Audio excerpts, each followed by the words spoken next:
Yo, what's good, Jets Nation? This is Richie from Jets Media, and in this video, I'll be breaking down day 7 of New York Jets training camp. Today was a very interesting day for the Jets. There was a fight that broke out between Jordan Jenkins and Alex Lewis and the whole offensive line. We got some players who are shining in camp, and we got some more injuries, unfortunately, to report, but also some positive injury news as well. So yeah, there's a lot to get into in today's video. So I'm excited to bring you guys this report. So before I get into the video, just want to mention you guys can follow me over on Instagram and Twitter at NYJetsMedia. And if you're interested in my new YouTube channel, Touchdown Kingdom, I'll leave the link down below in the description. And of course, if you're interested in my podcast, I'll leave that link down below as well. So with that being said, let's jump right into today's training camp video. Before I jump into all the reports, I just want to talk about the news that's going on with the NFL. There's a lot of COVID test results that are coming back as false positives, and this actually affected the Jets yesterday. They were going to have a walkthrough last night, but then they got 10 positive test results from COVID.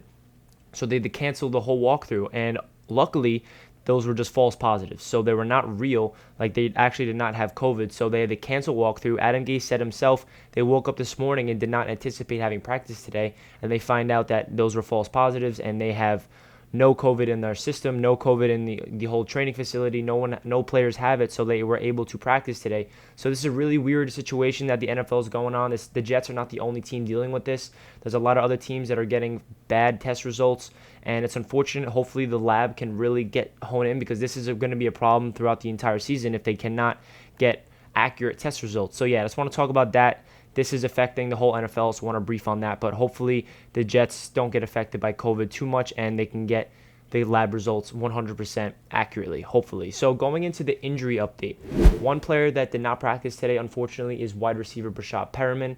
But the good news is it's not a long-term injury. Gase said that it's just a sore knee, and they were just being precautionary. He sat out today, and he's expected to be back tomorrow. So that is a good sign. Hopefully that actually is true, and he's not dealing with something underlying that we don't know about, but apparently it's just a sore knee. Good news, Avery Williamson, Ryan Griffin, Daniel Brown, they all participated in team drills, so they look like they're on track to become fully healthy and start for this football team. And then other than that, it looked like all the injuries are the same. Brian Poole was out there on the field. He didn't practice. I think Pierre Desir was doing some work on the sideline, so that's a good sign. He's on his way to come back. But yeah, Denzel Mims still out with a hamstring and all that good stuff. Well, sorry, not all that good stuff, all that bad stuff that we have all these injuries. So yeah, that does it for the injury report. Let's get into today's training camp, what happened. So first of all, I want to talk about this fight. This is something crazy that happened today in training camp. Jordan Jenkins was livid. He was throwing haymakers at Alex Lewis and Greg Van Roten, and I'm pretty sure it's because the Jets went out there and they were establishing a run game. This Jets offensive line finally had some fire underneath them. They were actually bullying the Jets defensive line. They were opening holes for Frank Gore and Le'Veon Bell, and I guess that did not sit well with Jordan Jenkins. He's used to dominating, so I guess it really caused friction. And the one play, they just started scuffling. There was no punches thrown. They were just pushing each other, shoving, jawing at each other. And then the very next play, that's when Alex Lewis and Jordan Jenkins started to get into a fist fight. And I'm not going to sit here and tell you guys this is a very good thing. There's a fight. But as long as nobody gets hurt and there's just friction between two sides, and it's not every single practice, it's kind of a positive thing. That means there's a fire underneath each side of the ball, and they just want to win. They have passion and they want to win. And I feel like this is a healthy fight. It's not like they hate each other's guts. I mean, last year, I'm pretty sure Alex Lewis and Jordan Jenkins had a fight as well, so maybe they have some underlying history together, but that's normal in training camp in the NFL. When you're a defensive lineman and an offensive lineman, you're constantly battling in the trenches every single day in practice, you're going to get in each other's heads and want to have a little fight. So it's not a terrible situation, but what I liked from this situation is Sam Darnold, Le'Veon Bell, and Steve McClendon went up to Jordan Jenkins and tried to calm him down. They showed their leadership qualities. Those three players deserve the captain badge on their jerseys week 1 for sure. So they tried to diffuse the situation. They tried to calm Jordan Jenkins down. Jordan Jenkins kind of got a little hot-headed, and he was in the face of Alex Lewis and Greg Van Roten. So that was a really interesting thing. Hopefully this is not an everyday thing, but like I said, getting a fight in training camp is not the best thing, but it's not a bad thing. It's kind of in the middle. It's like there's fire, there's energy, and this is also a good sign because the offensive line actually showed life. They're establishing a run game. And according to all the reports, they were bullying these defensive line. There was holes opening up, like I said. So that's a good thing. And another thing about this offense is the passing attack lit up this defense as well. Apparently, the secondary were not playing well, and Darnold was throwing balls all over the field. He had a touchdown to Chris Herndon, as usual. If that feels like an everyday occurrence. Hogan had a one-handed catch. He also had a touchdown. Lawrence Cager had another touchdown with the backups. Braxton Berrios came back from practice, and he had a really good practice as well. So this wide receiving group is wide open. And with all these injuries, there's guys like Jeff Smith is starting.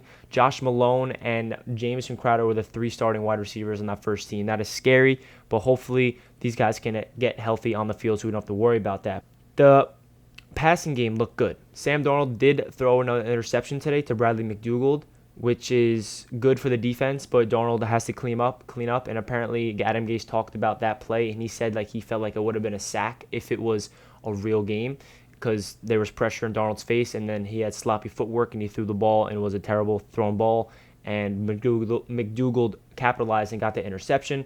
So it's interesting to see what's going on in training camp, and I like to see that Darnold isn't just getting disrupted in his mind and getting upset. He's bouncing back and he throws touchdowns. That's what you want to see in training camp. And for people to overreact over interceptions in training camp, it happens all the time. It's not a big issue. We want to see the defense make plays. We also want to see Sam Darnold make plays, and that's exactly what happened in today's practice. Not one side dominated each other. I honestly would say the offense, according to all the reports from all the tweets and all the reporters that were at training camp today, it seemed like the offense was really getting the best of the defense, and that's what caused the whole drama and caused the whole friction, because the defense was used to dominating. They weren't dominating, so that's what really didn't sit with them well. So it's good to see this offensive line is finally getting some chemistry and getting some force, and you feel like they have energy. So hopefully this is going to carry on. Tomorrow, actually, Adam Gase said they canceled full padded practice. They're going to do walkthroughs because of today's practice and the whole COVID situation. So it's really interesting what's going on with this Jets team and NFL in general. I hope this is just going to not linger on and the lab results can come back 100% accurate, because this is not a good thing. But some players I want to talk about that shine in practice that I mentioned is guys like Lawrence Cager. Lawrence Cager had another touchdown with the backups. He is a guy that I made a video yesterday. He had 2 touchdowns. This is his touchdown from yesterday. And he looks like a guy that is going to get better and better on the backups with the second team and third team. And I'm hoping he can take first team reps, especially with all these injuries. A guy like Josh Malone, I'd rather Lawrence Cager be taking reps in the first team than Josh Malone if there's injuries. Breshad Perriman was not practicing today.